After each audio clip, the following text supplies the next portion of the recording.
the smart city agenda in 2019, the government said, here's our smart city plan. We want to, again, the Digital Transformation Agency, we want to transform Australia's major cities into smart cities. And they've, over the last 2 years, Darwin has been transformed into a smart city, Newcastle, Melbourne, Sydney.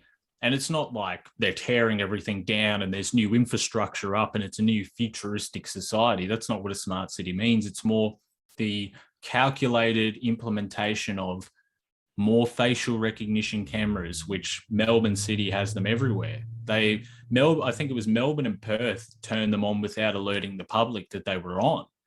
And Perth has had a massive push towards it. All over Australia, there's been transformations in terms of putting in LED smart lights, putting in LED sensors, putting in technology that can track people's movement within the city, obviously just for business insight. So the businesses of the area can know their customers. But this type of technology transforms everything. And the whole vision of it is that's going to interlock with smart train lines and driverless vehicles, and it's really just going to transform into a tech dystopia where it's going to look on the surface like it's all fun and games, but in China they've got so many facial recognition cameras that link into their social credit system that if you just jaywalk across the street, mate, the camera sees it, automatically knocks a point off your social credit. And this is what a smart city is. It's like the city's watching you. It's like the city's alive.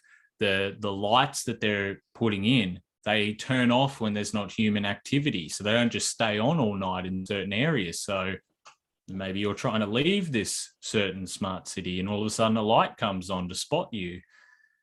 It's this type of thing. And it interlocks a lot with the regions as well. There's a lot of installing of technologies to monitor wildlife and everything, and surveillance squads that patrol a lot of regional Australia, that they're really sort of interlocking this dystopian prison in my mind, where that's just the foundation. Where are they going to go from there is what I want to know. Are they going to be able to hack into your bodies? Is this going to interlock with vaccines or microchips?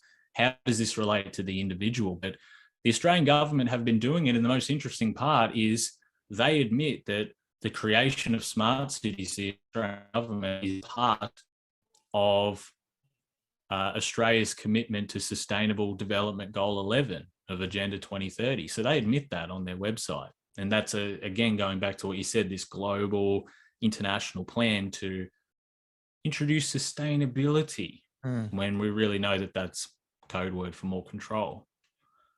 Yeah, so, definitely.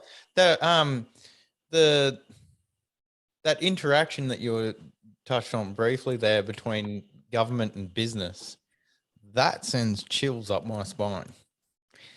I don't think that government should get involved in any sort of business because basically there's trade-offs in everything. Absolutely everything you do in life, there's trade-offs. You put time in option A, you're taking time from option B. It's the way it is. You can't get out of it. Now, when the government gets involved with business, I don't like that.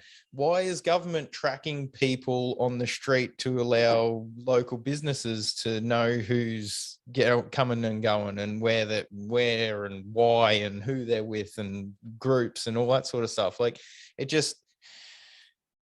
in my mind, it's not good. It's scary, to say the least, when government gets involved with business.